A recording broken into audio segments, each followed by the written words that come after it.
horror fam to HHN365, a Halloween Horror Nights podcast. As always, my name is Mike, and I'm here with my co-hosts Duff, Jess, and Jonathan. How's it going, guys? It is the final countdown. I'm shaking a little bit, I'm not gonna lie. I'm so excited. It's like Christmas. Oh, I can't wait. On today's show, we are going to go over the last little bit of original lore that you need to know before you go into HHN32. We're going to take a deep dive on it. But before we do, as always, you can find us on Twitter, Instagram, and YouTube at HHN365 and on TikTok at HHN365pod. We have an amazing Discord. Be sure to join us if you haven't yet, heading into 32. The link is in the description.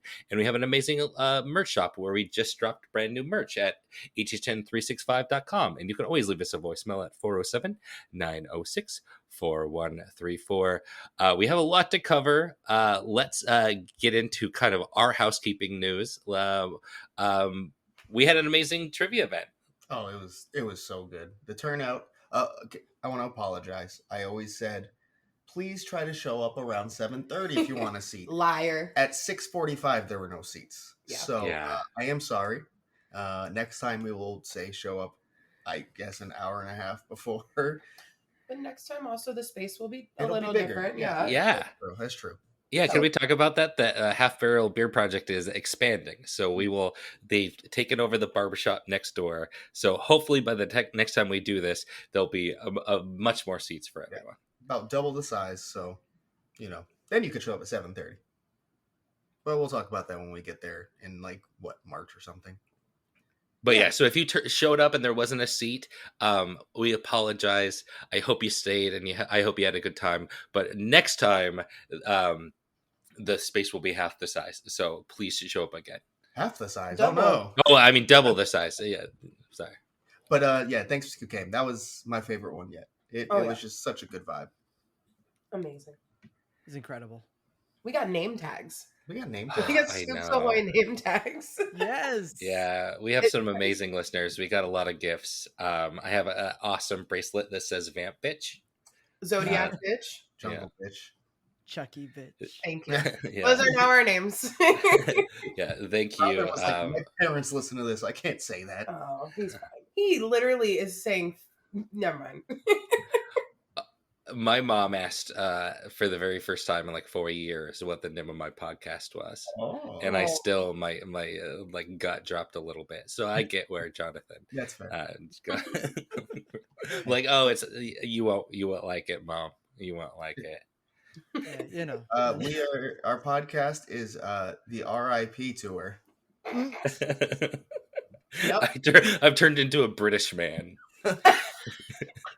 Mom. I put on a fake British accent, Mom. I'm just doing some. You changed your name. did a lot of disguising. It worked out.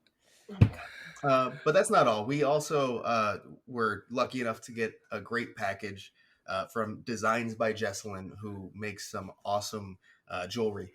And we got a package that all of us could enjoy and kind of have something to wear. And we really appreciate it. Jess, I know you've kind of looked at it a little bit more because you got some shots. Yes. What's your standout? I'm literally staring at my necklace that I think I've worn 10 times already, which is crazy. I believe it's called her slasher necklace. So the coolest thing to me is all of this is made out of recycled jewelry and recycled metals and stuff like that. So we're repurposing shit, which is really cool.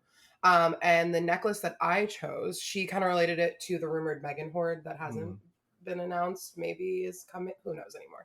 But it's got literally you can see it. It's got an axe and it's got a knife and it's got all different slasher weapons and it's just everything I love. And we got a clock one for Stranger Things, which was super cool. Yeah, my daughter loves that one. I gave that to my soon-to-be 7-year-old daughter. I did not explain that it was from Stranger Things because I think she would be spooky, but she really likes the clocks. Oh, yeah. We got, I think, a teeth one. Duff got dragons. But no, they're super cool. I also got some really cool vamp earrings because I'm the only one with pierced ears, I think, so I claim them. But no, I'm so excited to wear them. I'm definitely going to be wearing the chain on Friday. Maybe the earrings another night for a little vamp outfit, but If you're looking for like HHN inspired jewelry, her shit is so cool. And it's really Absolutely. good quality. Oh, it's great. It's great. And if you want to find these items, you can go to designsbyjesselyn.com. And then also Designs by Jesselyn on TikTok and Instagram, and Designs by Jess, not ours, Jesselyn, on Twitter. So much more creative, Jess. Yeah, the good one. Yeah. I mean, creative one. Go check the them good out. Jess. Go check Jess out. All right, let's get right into the news. We have a lot of stuff that I think we're just going to just kind of skip over. Let's get right into the meat and the potatoes, though. Jonathan, what's going on? A lot of things. HHN is happening Friday, so there are so many construction updates that you can check out on our Instagram and TikTok and all that good stuff. The medallions up, portals, stuff like that, which is super exciting. But today, as we're recording this, some awesome things got announced and released. The first thing being the actual event map, which confirms house portal locations for all these houses for HHN32. Do we want to go through them or just talk about some interesting placements of where the houses are and whatnot? Were they any different from the final spec map? I think the spec map, yes, but then there was another map that came out later. Well, yeah, that the was map more being dropped for locations. Yeah, that was location. So I think the locations are pretty accurate to what was on that map. I don't remember super correctly though. Yeah, I think it was pretty much spot on. Of course, the big thing that we now know, Last of Us is going to not only enter but exit at what is like traditionally been the entrance, at least near Sprung Tent 1. Mm-hmm. So I was talking to my friend about this, and they actually theorize. So basically, there's a big thing up. It says The Last of Us. You know exactly where it is. It's not even hidden. It's right next to the MIB bathrooms. And there's a line that says entrance and a line that says exit. My friend was theorizing that exit's not actually going to be Last of Us, but it's going to be like one of the Sprungs. Oh, that is also possible. So yeah, and then Last of Us would just exit somewhere else. Because they could exit with Monsters, because it looks like Monsters is going to be entering and exiting by ET, which is crazy. Yeah, I think that would make sense. So because I know if they exited, like if The Last of Us exited, the same way it's entering, it might cross paths with some other lines. Yeah, that would cause an issue. So that's what I assume. That makes sense. But still, it's an interesting entrance for this location. You were mentioning, Duff, how even though it is, it looks, it's in a weird spot, it probably will be around the same length of the original walk to that location. I don't see it being too much different, because think about that location, right? When you're at Sprung Tent 1 and you used to go back to like where that switchback area was, you're halfway down that road already to the parade warehouses. Yeah, that's it. Like, absolutely. So really, you're just kind of going to the same spot from a different direction now. Yeah, and it's not that crazy. The majority of the queue is going to be held on that elevated platform, which is much larger than last year's, based on the overhead photo. Which that's where they're going to hold the bulk of it. This line is going to be fucking massive. Yeah, but the actual walk, it's not going to be bad. It's not going to be bad. And it's on a road, so it's not going to be any weird like curb jumping like you have to do for Sprung Tent 2 sometimes. Yeah. But this also confirms the Sprung Tent 2 walk is the same, entering to the left of MIB and walking all the way around and around. Yeah, that's happening again. So, great line to grab a beverage before. Yes. And all right. I think that's all we have on house portal and locations. But then we've also kind of got a full reveal on food as well. Yeah. So of course we did do Taste of Terror, so we've talked a lot about half-ish of these items. Rather than running through every single item, does anyone have like standouts to them that they've seen? For the food? For the food and drink. Okay. I feel this is boring, but that club sandwich. Oh, that's what I was going to say. Oh, I'm sorry. Well, I figured the other one was also going to be what you were going to say. I could also get like a friendship bracelet that says Club Bitch. I'll make you one right now. I'll go get the beads. Duff. Do you know how often I go to Wawa and just get like a roast beef club? Every day. It happens. I love club sandwiches. This is a whole conversation we're going to have after this podcast. We're going to Club 365. So it's the cheddar jalapeno hellfire Hellfire Club. Get it? Oh, It's a jalapeno cheddar bread with shaved pork shoulder, crispy Ooh. potato sticks, spicy mayo, Ah. pineapple chutney, Ah. and Munster cheese. Munster. Oh. Sounds like Universal Munster. It sounds like it's gonna soak up a lot of alcohol this year Yes. in my stomach. Yes. I will say the picture of the bread looked a little thick and dry, so I do have concerns based off the picture. But looking at what the actual item is, it is very much up my alley. A close second that really caught my eye, that beef stew that they're gonna have. It's like beef cheek, so they're using like these different cuts of meat compared to what you usually get out of a theme park. Elevated. And yeah, I'm just very excited. Yeah. For a lot of these options, but those are my two standout items. Yeah, my other one would be that galette or whatever, the duck confit. Yeah. Yeah. Oh my god, I walked past that food truck earlier and I was just drooling. Daniel and I were staring at it with just jaws on the floor, going, "Duck confit at HHN." Mm-hmm. I can't believe in the year of our Lord 2023, this is what we're getting. It's beautiful. And a hot dog. And then there's for drink. There's the one I can't fucking find it. Was it in the Peacock Bar? The bourbon drink, or was it at Dead Coconut? Also possible. It might have been Dead Coconut. I've not been able to find it since, but I saw it earlier, and there's a bourbon-based drink that sounded really fucking good. So, if it has bourbon, I'm excited for it, basically. Look at it that way. I can't wait. I can't wait for all of this.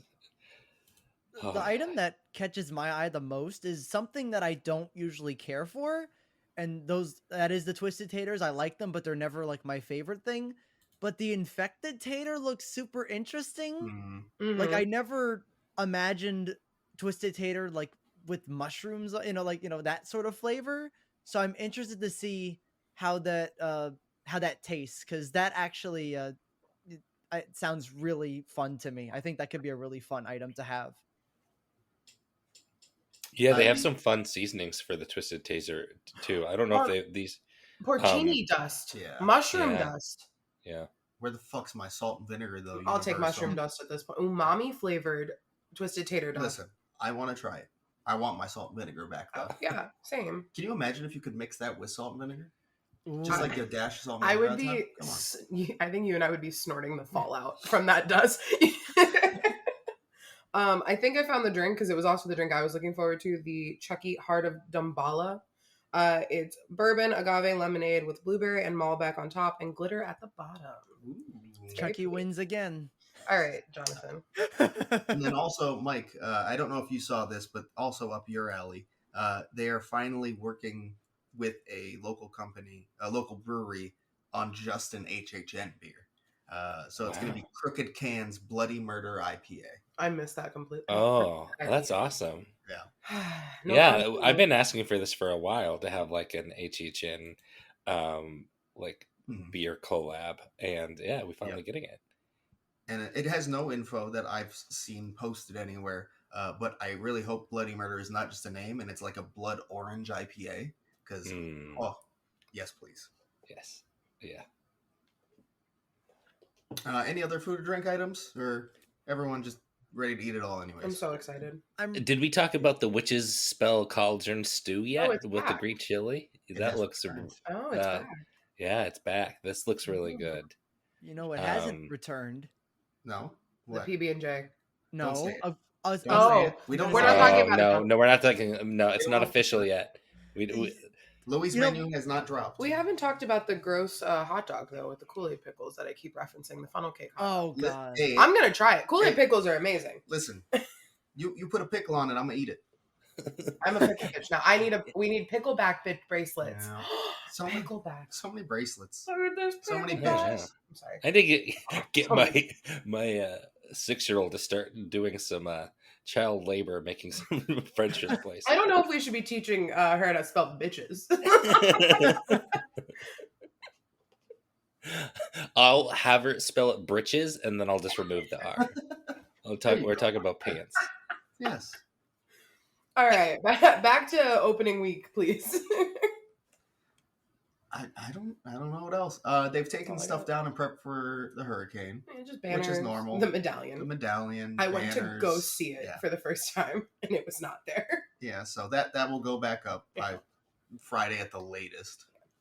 Yeah, I don't know. It's just here. It is. By the time you're listening to this, like the day we drop this, 2 days till opening night. And if you're a team member, you can go tonight. Have fun. Enjoy. Yeah, Have fun I'm swimming. jealous. Yeah, yeah.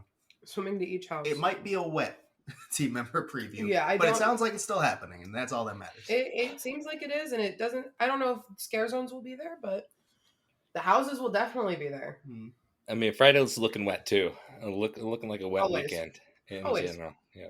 As long as we can stay dry Saturday afternoon for the most part and morning, I will be okay, because if I cannot handle all day like that. That'd be rough. Change of clothes, I guess, is what we're gonna have to think about. Anything for HHN. Exactly. All right. Does anyone have anything else before we get into our main segment? Happy opening week. Yay. That's it. Yeah. Ditto. I guess not. Okay, so this main segment, we're gonna not focus on the IPs. Do your homework on those if you haven't already. But we are going to try to fill you in on some of the original storylines.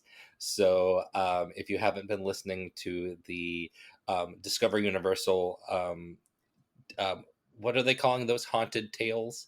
Yeah. Or some of the the backstories on some of the original concepts like Dueling Dragon and Oddfellow lore, Jungle of Doom stuff. If you're not familiar, we're gonna fill you in right now. Who wants to? We each have kind of taken on a couple of these, and we're just gonna kind of discuss them a little bit and go over some of the things that we thought would be the best things to fill everybody in with. I guess I'll go. Why Yeah. not? I'll start it off. Yeah. So I am going to take Dueling Dragons, Choose Thy Fate. First, heads up, they are releasing a Dueling Dragons UOAP exclusive shirt starting Wednesday during the Tribute Store preview. So just keep an eye on that. It exists now. Go grab it. But the house description is: no matter who you choose, you lose. 2 warlocks of great power were turned into dragons after trying to take Merlin's spellbook. Now you and your friends are caught in their epic battle. You must choose a path and a victor. The great wizard Merlin has been transformed into the enchanted oak, leaving a power vacuum. When 2 powerful warlocks invade his castle to steal his spellbook, they are turned into dragons of fire and ice. Now guests are caught in the middle of their battle and are forced to choose a path and a victor.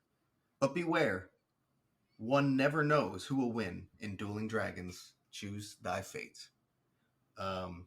So I know there has been some discourse whether there was enough out of a roller coaster to create an entire house. The entire story you heard there is literally just lifted from the original Dueling Dragons. So let's talk about that a bit before we get into the specific house. So just a little backstory on the coaster itself. It opened along with Islands of Adventure in 1999. It was in the Lost Continent, and then more specifically the Merlinwood area. As you may know, in 2010, it was changed to Dragon Challenge to go along with the Harry Potter retheme to the area, unfortunately. And that spot is now Hagrid's. So that's the history of the coaster and its plot of land, I guess, technically. And it was really a revolutionary coaster at the time, wasn't it? Yeah. Like when it was released, yeah. Yeah. It was the only dueling coaster of some specific type that I don't remember off the top of my head, but I know that's the fact. The first dueling suspended coaster? Yes. Okay. Yes. Yeah. It was my first suspended coaster, and it changed my life. It was my first, big coaster. Mine was the period, Hulk. so. I was too afraid to go on Dragons. Once I went on Hulk, I was like, we're going to the other one. And we ran. Yeah, so it's big in my life for that reason. I've done little smaller coasters, but that was my first big coaster I ever did. It scared the shit out of me. I didn't run to another one right after, but I did it. I was also a teenager when I finally was brave enough to ride the Hulk. I see. Yeah, that's fair. Listen, I wasn't dragged to HHN as a child. Yeah, the main thing I remember about this coaster is that there was a split in the queue line where even way before you got to the loading platform, there was a split in the queue line where you got to decide if you were going to ride fire or if you were going to ride ice. I remember that Oh yeah, distinctly. oh yeah, and that's going to be a huge part of the story in the house. Which here, let's get into that part, or the house in general. So as they mentioned, it's kind of based around Merlin and his spell book. Merlin has been turned into the enchanted oak, which was a presence within Merlinwood, um, leaving that spell book unguarded. So as you mentioned, they were affectionately or not affectionately, and just kind of generically referred to as fire and ice. Those are actually Blizzrock, ice, and Pyrock, fire, are who those two warlocks actually are. So kind of the visuals you would see, and where the story's really lifting from, isn't the coaster itself. It's of course going to be the queue. You were going through a castle. There was a lot of death. There was fire. There were spiders and cobwebs even. So it kind of had a lot of fantasy elements. I mean, I don't know what else you'd expect from something like this.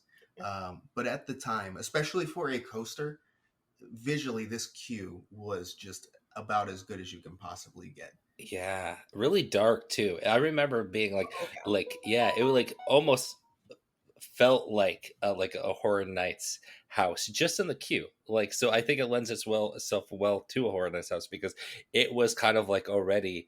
You throw some characters in there, you got yourself a stew brewing. Mm. Yeah, I was terrified as a child. Yeah, and I know a lot of people may have only done Dragon Challenge. Very different. It was kind of brightened up. Yeah, At It Dragon was. Challenge. It was A lot of definitely. the scare factor was taken out of it. Like this was legitimately scary to walk through a queue at one point. Yeah. So I mean, it feels like a natural fit for that reason alone. Wasn't there a live wizard at one point in the queue? They have had live actors early Yeah. on. So, from like time to very time, I believe. Kong, and like the Kong queue, everyone called that a scare actor. Yeah. It's true. So I don't know, pretty scary to me. So more specifically to what we will see in the house that's taken from this story, of course, we'll follow Blizzrock and Pyrock battling over the spell book. Of course, Merlin, he's not stupid. He's not just going to leave his spell book unguarded. This, of course, is going to turn both of them into dragons with the spell on its spell book. That's not going to stop them in this house. They're still going to battle the rest of the way. So you are going to be caught between the two dragons doing battle throughout this house. But not only are you going to get to the point where you're in the castle and they're at the spell book and then they battle, you're also going to travel to it. So going through the fairy forest as well along the way. I'd assume seeing some other things that you would have seen in Lost Continent. Also, it's not directly mentioned that's going to be the case. But if we're going to be going up to the castle, I would assume you're going to see some other things outside of just Q. Yeah. The Enchanted Oak, they mentioned multiple times. Maybe you will see that. I think a huge feature of Lost Continent and Merlinwood. So, would be great to see that once again. I just don't see why this wouldn't work. I don't get it. Yeah. Like you're gonna get also like at the end the house is gonna just be like a castle that is like crumbling before you in this battle. Very bright. Yes. Facade. Yeah. Yeah. People love that shit. It's gonna be cool. It's gonna be dark just because fantasy might not be your vibe. I can understand that because like look at me with jungle. It's still ranked very low because I'm not a jungle bitch, but I also have a very close tie to this like you do, like emotionally and from childhood. So I get it. Dragons. And then of course, as Mike mentioned, the main feature of this queue is at the end you got to choose your path. This is a dueling coaster and dueling dragons, of course. And then you're going to get this experience once again in the house. You are going to choose your fate by either riding with fire, Pyrock, or ice, Blizzrock. If it's like the actual queue, which I fully expect it to be, you will go left if you're on Team Pyrock, right if you're Team Blizzrock. And I can't wait to see what those endings are. There will be 4 endings, so I would assume 2 on each side. So you might pick a winner, you might pick a loser. Duff? On both sides. There's no, Hello?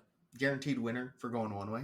So I'm excited to check out all 4 endings and collect those experiences like we did at stuff like Icons and Legends Collide last year.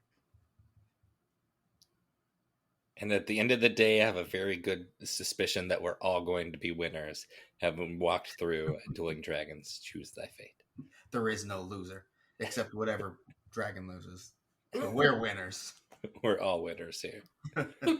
But yeah, that's Dueling Dragons. Of course, there isn't the deepest written backstory in the world. It's a lot of taken from what you saw in the small story that was told to you. But I'd say that's more than expansive enough to create a house out of. 100%. All right, I guess that brings that to me, and I chose Oddfellow. So I am just trying to straighten out the timeline. We obviously don't know. We know a lot, but we don't know a lot at the same time. And everything I found was on the wiki, so I don't know how much of that is 100%. So I tried. So his name is Dr. Rich Oddfellow. I had no idea his first name was Rich before trivia last night. So I don't know where that came from, but Rich. The more you know. From the wiki. It came from the wiki. So hopefully it's right. Oh, cool. So we're taking the wiki as law. We're taking it, yeah. I mean, if that was wrong, then yeah. All I did was straighten this out. So we don't know exactly where his timeline starts yet, but we know it's before the 1920s because that is where kind of his first journey takes place. Before that, he is really interested in the powers of the dark zodiac. That is kind of his main focus because he believes it will grant him immortality, and that's the ultimate goal. So I hope the zone is kind of going to clarify how he gets to there, but right now we just know that eventually he is able to harness the powers. He becomes immortal, and that takes us into the 1920s where he is exploring the Jungle of Doom. So he's in the Jungle of Doom, and he finds a crystal skull. How original. In an ancient temple, which grants him powers, and it kind of enhances the powers of the Dark Zodiac, and that sits atop of his Cane of Souls, which is very important later on, technically in the past of HHN history, but in Oddfellow's timeline later on. Now, in his obsession with the Dark Zodiac, he starts painting the symbols all over his body. So in his kind of true form, which is the one we're seeing all over the marketing and stuff like that, he has the Dark Zodiac markings on his body as well as a very noticeable scar, which we will get to. But he's exploring the Jungle of Doom, and he uses this crystal skull to take his cane, and he makes these kind of hybrid creatures with the flora and fauna of the land. And that's, I guess, what we're going to experience in the jungle. Moving on from the 1920s, this takes us into 1939. At this point, he has had his traveling circus for a while, and he settles into a very small town in the Midwest in the center of the Dust Bowl. And he takes the patrons of this carnival and he mutilates them, turns them into continuing his obsession with the Dark Zodiac, his own Zodiac creatures. So the podcast kind of gave us some ideas. But, some twisted shit. So he takes the patrons. He even takes some performers. And in that, we find out that he has a mentee named Jack Schmidt.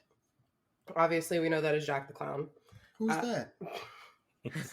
I've never heard of him before. No, me neither. Cool. Jack Schmidt. So that's Jack's mentor is Oddfellow. We know that, and we're kind of finding out more as to why he did what he did. But in this timeline in 1939, Jack comes to Oddfellow and confesses that, we know Jack's backstory. He killed a bunch of kids in the South. He thinks people are after him. We find out that Oddfellow also killed some people. What they're saying, it's a freak accident and that Oddfellow might not have actually been at fault, but he's been murdering the entire time in his timeline. Got to keep the feds off your case. Hey, no matter what. But Jack is making them a little too close on his tail. So for that, he goes ahead and kills Jack the Clown. But in the fight, Jack somehow scratches Oddfellow's face, and he gets that really noticeable scar that we talked about. And because Oddfellow bleeds onto Jack, that turns him immortal, which then is the reason he's able to torment all of us for the last 30 years. That's my favorite part of everything we've learned is that, kind of, I don't want to say it was a gap in Jack's lore, but it's why is this guy still alive? Is he immortal? Yes, he is. But, how is he immortal? Because in his timeline, he was born in Shady Brook, apparently. And that would just mean he's the child of someone insane. So, like, now we know. And, I mean, in the Dust Bowl, they were fighting for their lives already, on top of everything else going on. But, so because of the bloodshed, that Jack becomes immortal. Oddfellow gets the scar on his face, and that scar is important because anytime we going forward into a zone, a house that he is relating to in 32, he will always have that scar on his face, even if he's presenting as a different person. So to look for him in all of the areas, you need to look for that scar, and that will be Oddfellow disguised as maybe a vamp, which we'll get to, or whoever. But I'm very excited. It's going to kind of be like I know Jonathan said the hidden Mickeys were the symbols. I really feel like Oddfellow is going to be like the ultimate hidden Mickey in each kind of zone and house, or in his, I guess in his house, but also not in his house. I don't know. But so yeah, he kills Jack, and we know that he then puts his body in the carnival in the House of Horrors, and years later it's sold. But we'll kind of get back to that. But we move on to the 1940s. He would ship a crate to his warehouse in a shipping yard in San Francisco, Shipyard 32. And the crate would feature the zodiac symbol, and we would have a variety of monsters, various creatures, and it would slaughter all of the workers in the shipyard. More bloodshed. It's Oddfellow. Whoa, those horrors sound really unhinged. How long were you holding on to that one? About 5 seconds. All right, cool. Yeah. Cool. Well, that's all I have about Shipyard. It's not very deep. He just sends a crate and causes chaos, which, like, you think he's a fire sign? He seems passionate. Yeah. About the zodiac. Not very loyal though. He killed his mentor. So. But not every fire sign's loyal. Oh, that's true. Yeah. So I don't know. I kind of want to find. You think he'll tell me if I ask him? No. What's your sign? No. If he's so obsessed with it. It'll be something stupid like he's all the signs, you know? Yeah, you're right. All right. Well, he ships a crate. He slaughters all the people. And now we move on to the 60s. 1961, he now disguises himself as Erlo Wolf. And he is a vampire, and he's running with the Bloodslayers, which obviously are part of the Vamp 69 scare zone. He made up a backstory that he claimed to be a circus worker whose circus was attacked by vampires in 1938. It's kind of interesting how he just kind of took his timeline and said, it's 1 year earlier, and I didn't do anything. And he successfully fooled the Vampire Council that he was a vampire. And in 68, he's now a part of the council and stands up to the fellow council member Olato, which I believe is kind of like a leader based on that podcast. Demanding that he lets the vampires go on a frenzy and feed on whoever they please without restraint. As he does this, the symbol on his head glows for a moment and then fades. He did all of this in order to gain power over Olato and the council. So now he's in charge of the vampires. And in 69, he unleashes the vampires onto the music festival, the Music Fest 69. And it is implied that Oddfellow killed and sacrificed Olato and used his blood to increase his own powers over vampires, which that's important because moving on in Oddfellow's timeline to 2007, but in the HHN timeline back to HHN 17, Jack escapes from Shady Brook and he goes out to seek vengeance on Oddfellow. He's going to kill him for, killing him and then shipping him off for how many years.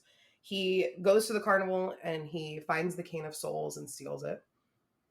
And he then uses it to kill Oddfellow, is what we thought happened in 2007. 2023 is now elaborating on that and saying he wasn't killed. He was banished back to the Dark Zodiac realm for 16 years. And he was able to finally harness that power from Olato to escape. And now he is here at HHN 32 and he is promising everyone immortality. And all they have to do is come to the event and he's going to show us images of fear and terror, which will break our connections to the mortal world. Man, there's a lot of immortal people. Like millions, I think. Hell yeah. But yeah, Dr. Rich Oddfellow. Not an actual accredited doctor like Albert, but we all can't be him. No. Not everyone's a cane. He has a cane. I was about to say. Wow.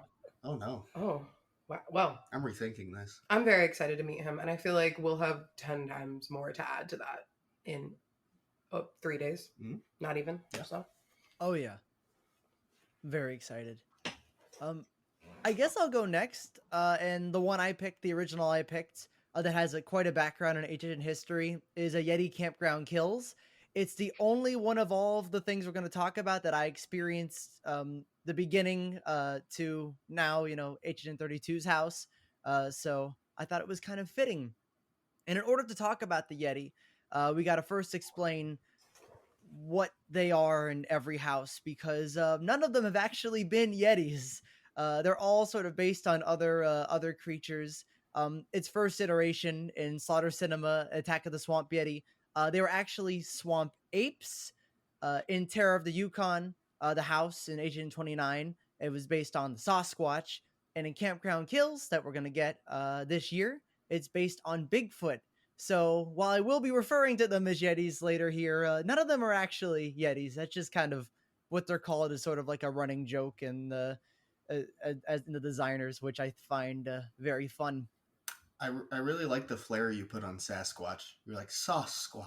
Sasquatch, gotta give it a good accent. But yeah, let's just move on and let's start off with the history. We're just gonna go from the beginning to Campground Kills, starting off with the Yeti's first iteration, which is a scene, a film, as you will, in Slaughter Cinema in HHN 28 called Attack. Yeah, exactly.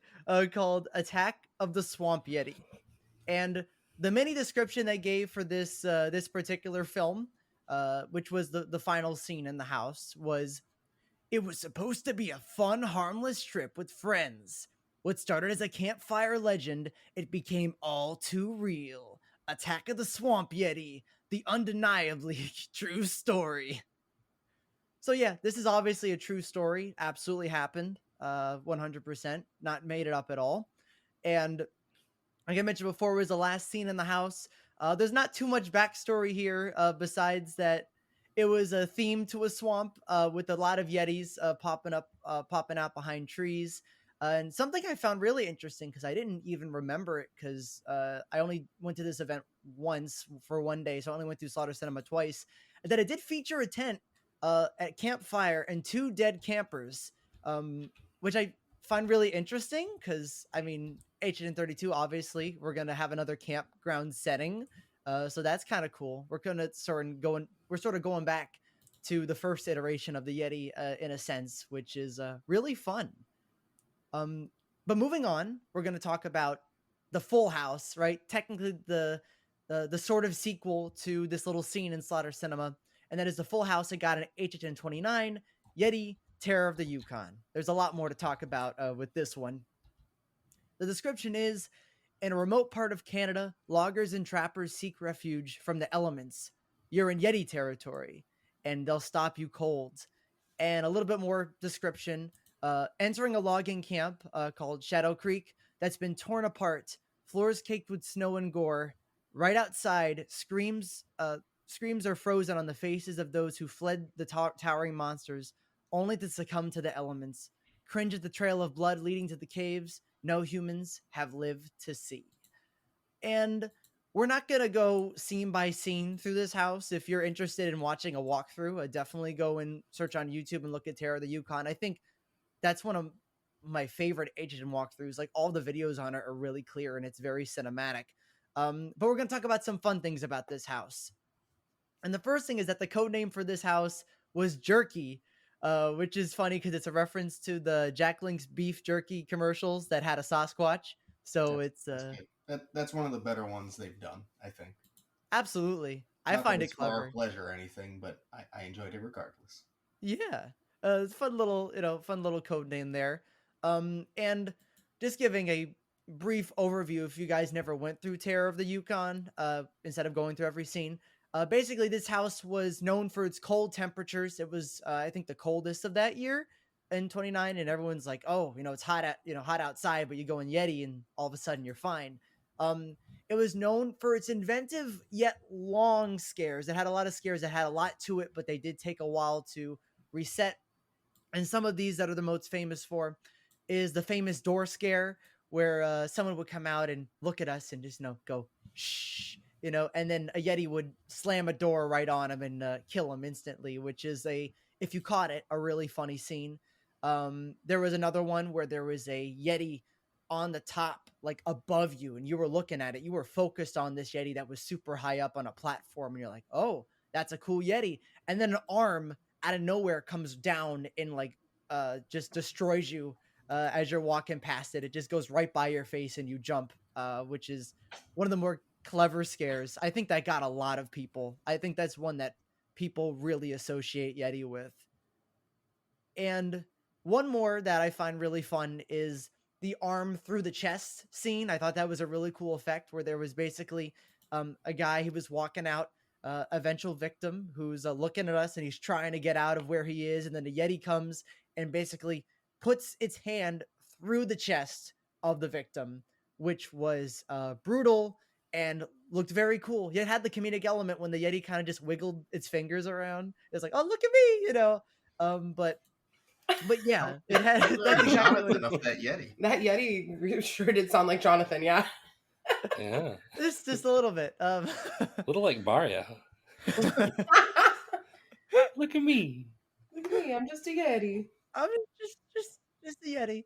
But yeah, so it was known for, it had lots of great scares, but some of them did take a long time to reset. Hopefully, this current house, the triggers are a little shorter, so everyone can sort of see what scares they have up their sleeves. It also had incredible sets, including a gorgeous facade.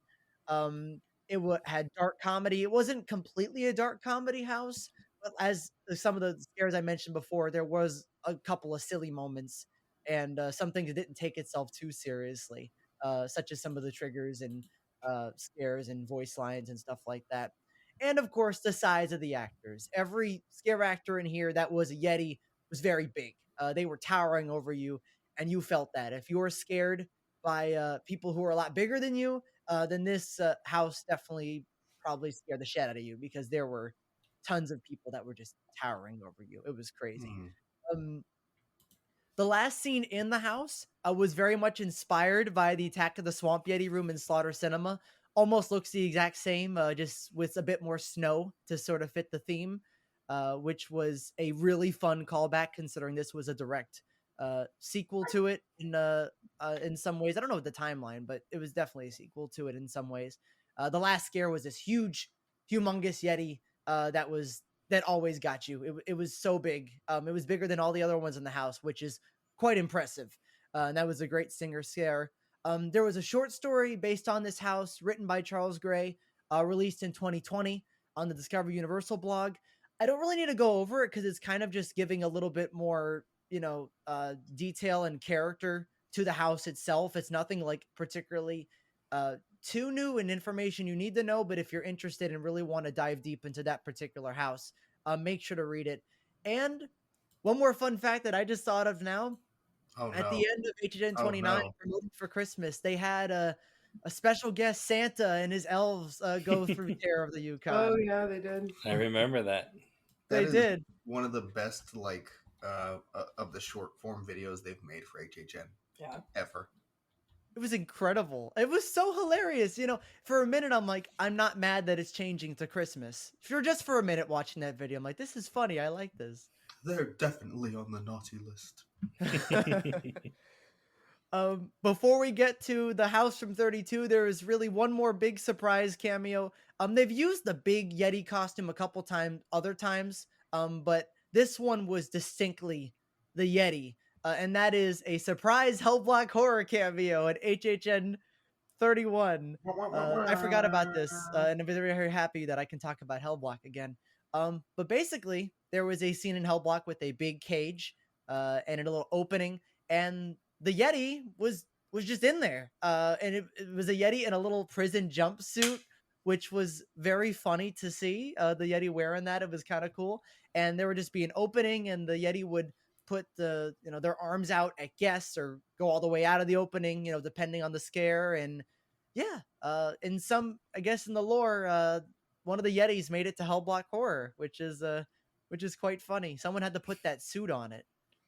So I wonder how that went, Wouldn't you like to know? Oh god. Okay, so moving to the present, Yeti campground kills HHN32. And let's talk about the description here. In a 1950s campground, a group of towering, terrifying Yetis are running rampant, ripping apart campers, rangers, and anyone else who gets in their way. In Yeti campground kills, guests must flee through their campground into cabins, a bait shack, and even the outhouse in hopes of making it to the ranger tower before it's too late. So that's the main description for this house. And while with the other things we have mentioned and we're going to mention, there's been sort of a lot of podcast stuff on it, and it's had detailed stories elaborated in the podcast. This happens to be the only original that really didn't get that. They talked about it a little bit on one of the main podcasts where they talked about all of the reveals, but they never gave it its own story. Even the Oddfellow Twisted Origins house had a good chunk of it being in the podcast. So there isn't much to talk about here, but there are a couple things. The first thing is that this house takes place in the Rocky Mountains. Mike represent. The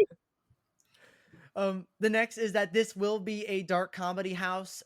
Judging by the description and what they've been saying, this one seems like it's going to lean a lot more comedy than the Terror of the Yukon did. While that one did have comedic elements, this one looks like it's going full on humor, which is quite interesting. They've also mentioned that it's going to be brutal. It's going to have gore. It's going to be what you expect from a Yeti house. And as a little fun little thing, the house will have a family of Yetis, including baby Yetis. So Yeah, baby. These are going to be my obsession for the year. I already know it. Yeah, one of. But that's Yeti Campground Kills and the history of the Yetis. Even though none of them are Yetis, at Halloween Horror Nights. The skunk ape, Sasquatch, Bigfoot. Yep, Bigfoot. They're Yetis in our hearts, though. They are. You'll always be my Yeti. Can I just say I'm shocked that they have... Maybe they're going to wait till the next one and it's going to be like the campiest thing ever made. But they haven't actually used the tagline Yeti or not yet. Oh my god. It's going to be the final Yeti house, and it's going to be like all the Yetis ever. And it's going to be like run Yeti or not. It's going to be run Yeti. But all the killers are Yetis. All right, listen. If anybody at Universal wants to talk to me about that idea, I'm willing to work for you guys. Yeti, Havoc Yetis of War. Think about Yetis of War. The last of Yeti. All right. I got nothing to add to them. All right. I guess I'll go next. Okay, so I have two to go over, and they both actually tie into Oddfellow. So Jess has really actually covered a lot of the stuff that I was going to talk about. That's okay. But my first one I'm going to talk about is Jungle of Doom and Jungle of Doom Expedition to Horror. So we are first introduced to the Jungle of Doom concept all the way back in 2003, HHN13. It is, I believe, the director's year, and it was held at Islands of Adventure. And it was this particular house was held in the Triceratops Discovery Trail. It told the story of bloodthirsty cannibal natives on an ancient burial ground.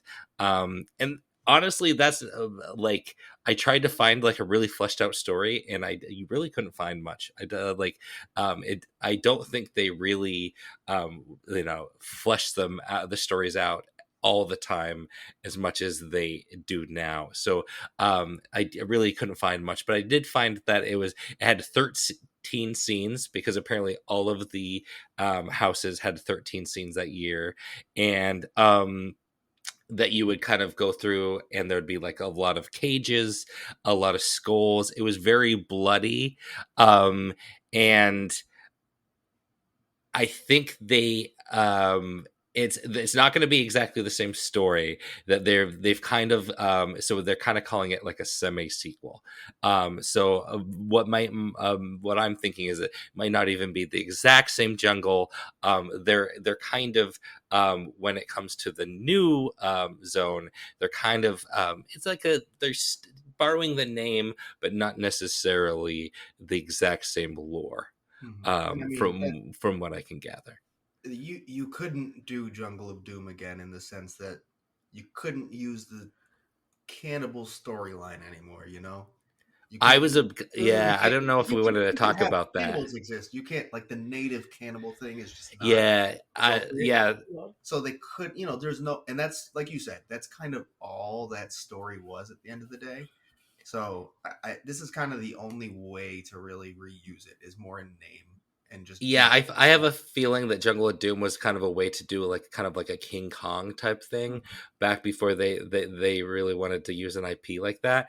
And King Kong had a lot of xenophobia because it was written in the 30s. So I think this is definitely not something that they could pull off in 2023 with kind of the cannibal natives. I think there's a lot of stereotypes and things that definitely we should not have in a zone in 2023 when it comes to like you said, Duff, like a lot of racism and xenophobia when it comes to those types of depictions of natives.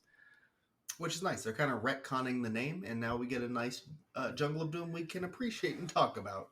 Yeah, and so we have Jungle of Doom, Expedition Horror, and honestly, Jess kind of covered it. It's going to be Oddfellow in the 1920s. He comes to a jungle that the locals call the Jungle of Doom, and he is looking for the Crystal Skull, which grants him powers over living souls and bending them to his will. And he really I think we get the monsters instead of having cannibal natives. He's the monsters are going to be like he's the fauna and the jungle and the animals. Those are going to be kind of the main characters here. So I'm really excited to what they're able to do with this one. For sure. I think that's a great concept. It feels like it's so open to what it can be too, because of we are reusing Jungle of Doom, but they're really not. So they could make the characters look however they want. They could take the approach however they want. It's kind of like a sequel, but an open book at the same time. Yeah. We'll see. Jungle bitch. I'm staying optimistic. It wasn't my fifth. That is impressive. All right. So I have one more to cover, and that is the Vamp series. So the first time we saw this was back in 2016, and that was with Vamp 55, and that was held in Hollywood Boulevard, and that depicted a gang of greaser vampires kind of attacking the Hollywood High homecoming parade, and I believe that gang of vampires have been retconned to be called the Bloodslayers. That is kind of a new 2023 name for, but I believe it's going to tie in, and it's all the same gang. We also got it to return in 85, but this time it was set in New York, not Hollywood, and it was on New Year's Eve 1984, and it depicted the return of the same vampires, led by one of the greasers named Shades, attacking the party goers, and a lot of celebrity cameos.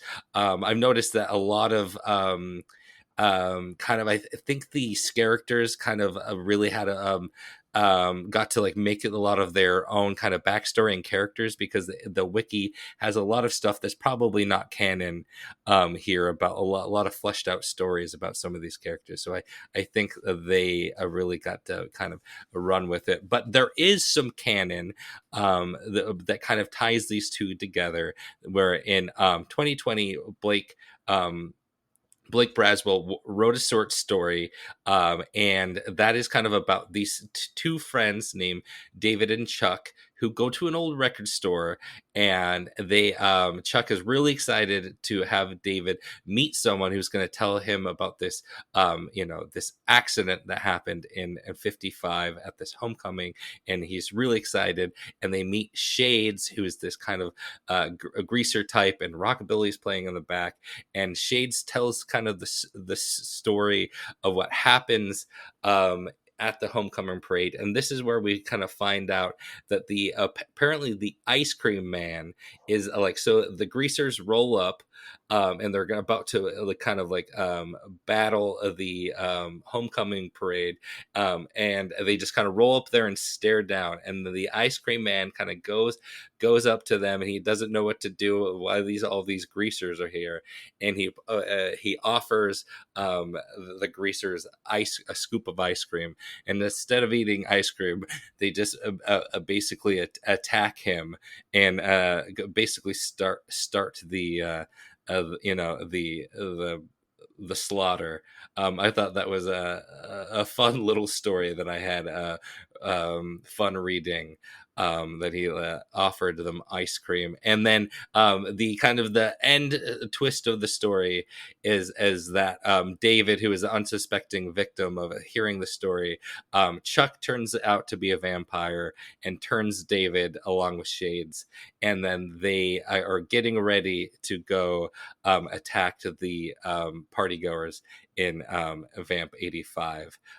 So it's basically happened a couple of days before Vamp 85. And then that just kind of ties into then there's been a lot of stuff retconned here, just said about Orlando and Oddfellow infiltrating into the group and basically almost kind of taking over the group. He during the slaughter, it looks like he kills Orlando apparently, and then it's a lot of chaos going on during Vamp 69. So we're gonna get, I think, some story fleshed out about exactly what happens with Oddfellow and Orlando.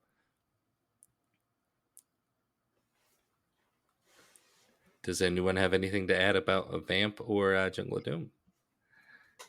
I am excited to see the level of usage for Erlo Wolf, and how much it is the base story versus are we gonna see it all over the place? Yeah, I kind of hope that's his car. I hope, I don't know what, I just feel like they could make little vignettes.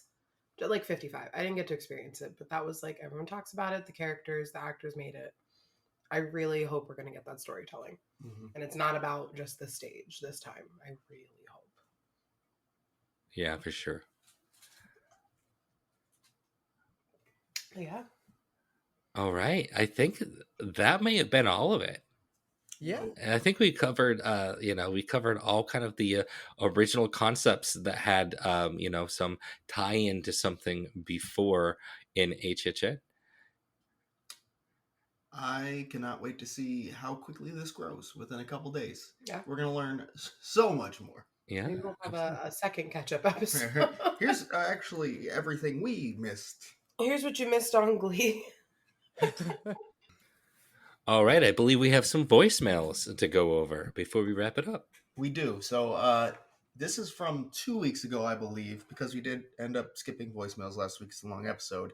I apologize. Something happened in the exporting of the episode, and the voicemail audio disappeared. So we're going to replay a voicemail from 2 weeks ago, so you can actually be on the episode and not just us talking after. In silence for a minute. Let's run it again. What's up, HHN365? This is Adam and Matt from Blood and Guts HHN on YouTube. And we just want to say we dig the show. We dig what you're doing. We agree with you on the scare zone, what you want to see kind of elements.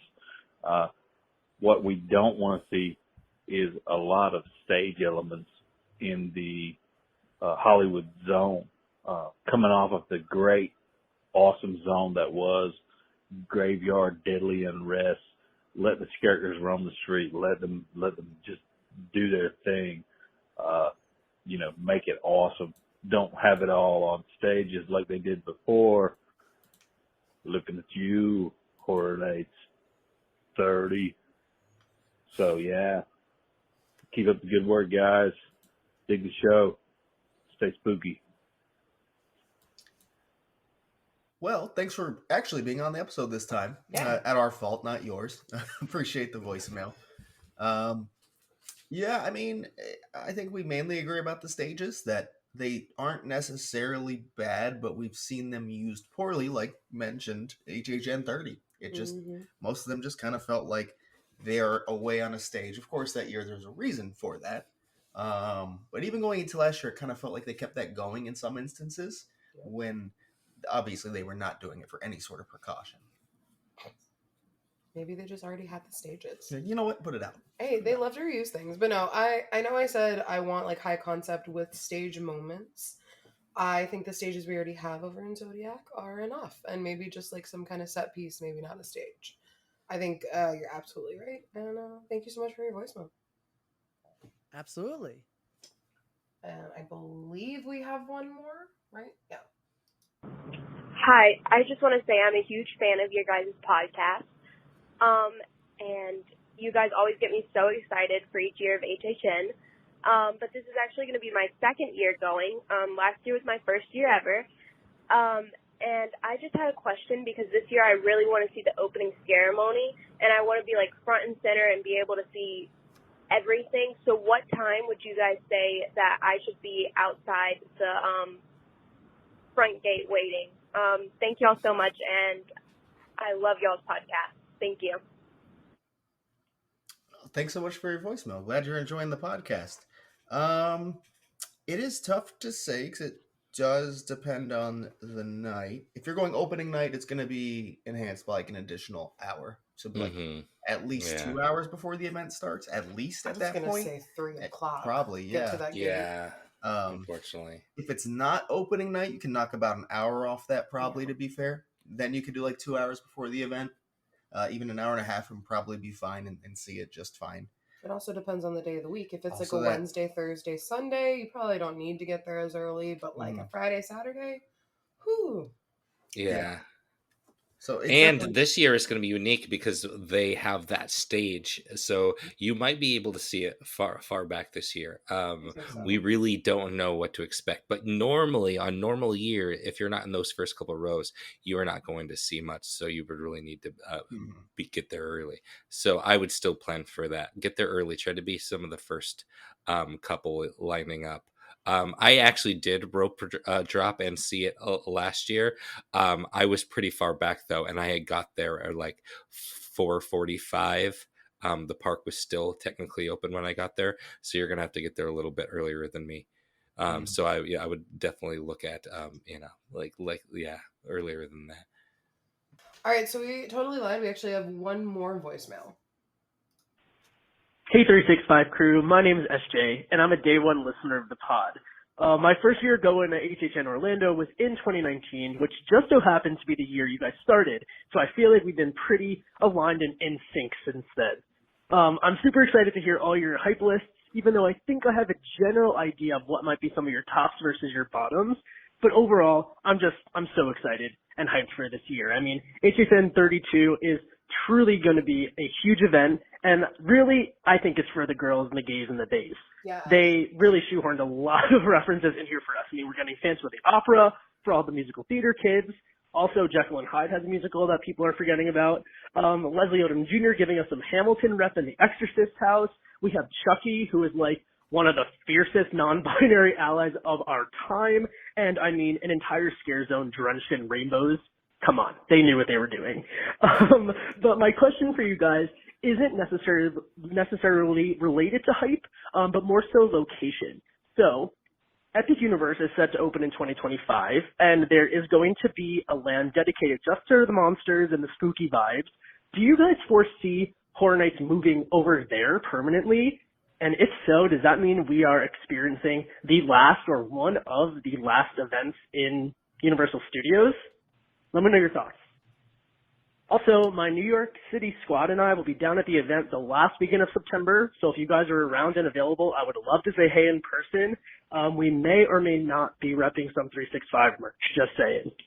But seriously, thank you guys so much for the pod. You guys are awesome. I love being up to date on all things HHN year round, and I appreciate all that you do. Hope to see you in the fog. Bye. SJ, I love you. SJ, we appreciate you more. I love Day you so one much. listener and still listening, that takes a lot. We've gone through a lot, especially quality wise, because there was some rough stuff early on. Yeah, wow. That's Yeah. impressive. But first of all, I love you. I already said that. But you're right. This year is for the girls, gays, and theys. You forgot hair. I will say that. I'm a little disappointed.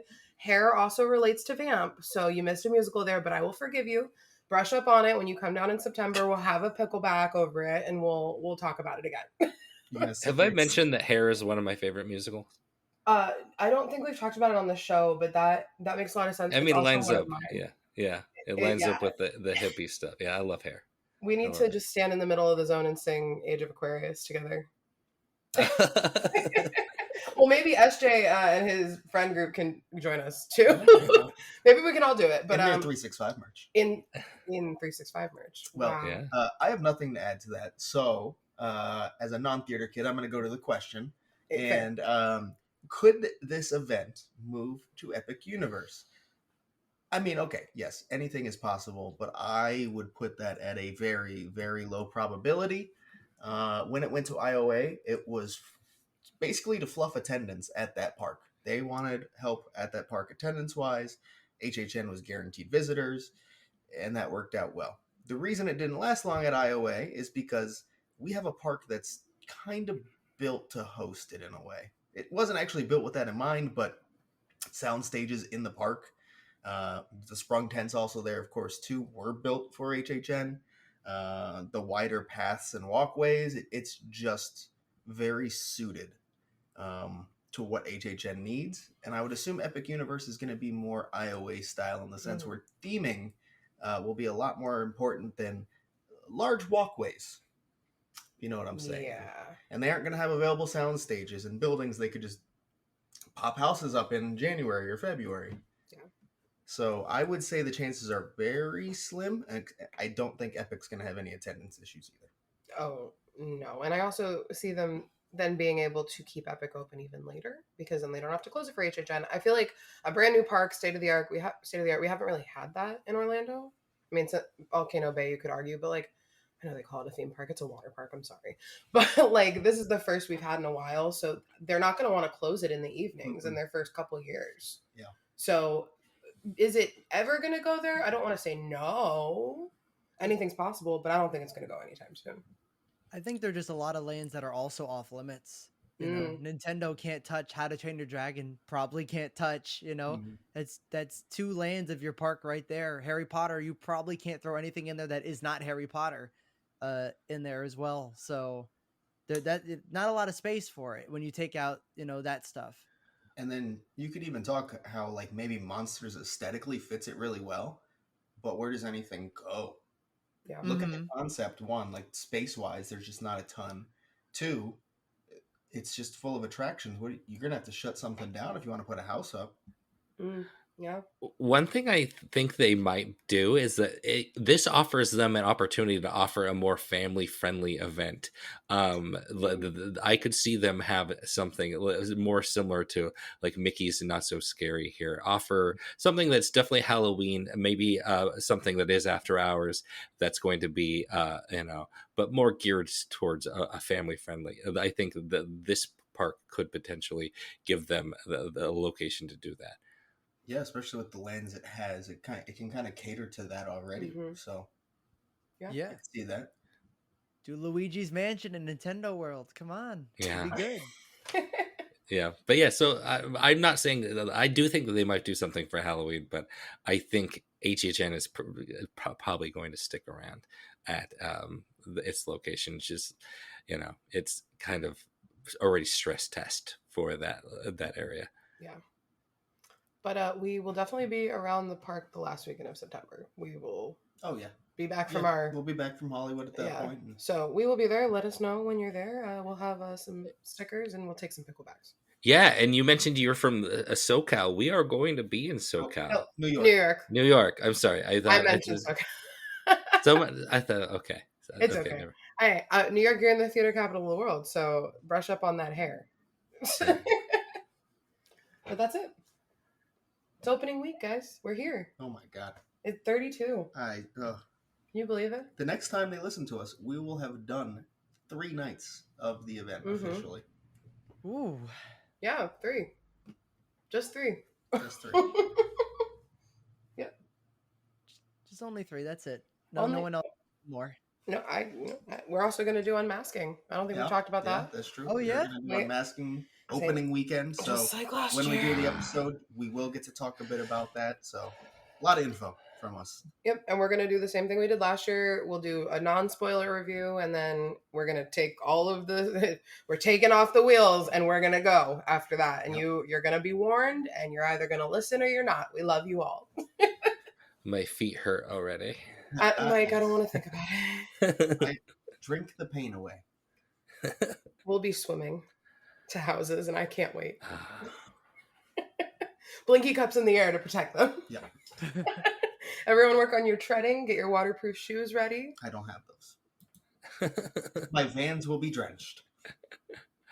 I don't want to hear the noises that your shoes are going to make. Yeah. Definitely. I can hear it already. Well, as always, you can find us on Twitter, Instagram, and YouTube at HHN365 and on TikTok at HHN365pod. Please join us on our Discord. The link is in the description, and we have an amazing merch shop. We have some brand new merch, and keep your eye out for more. And there's a voicemail at you can give us a call at 407-906-4134, and we'll see you in the streets.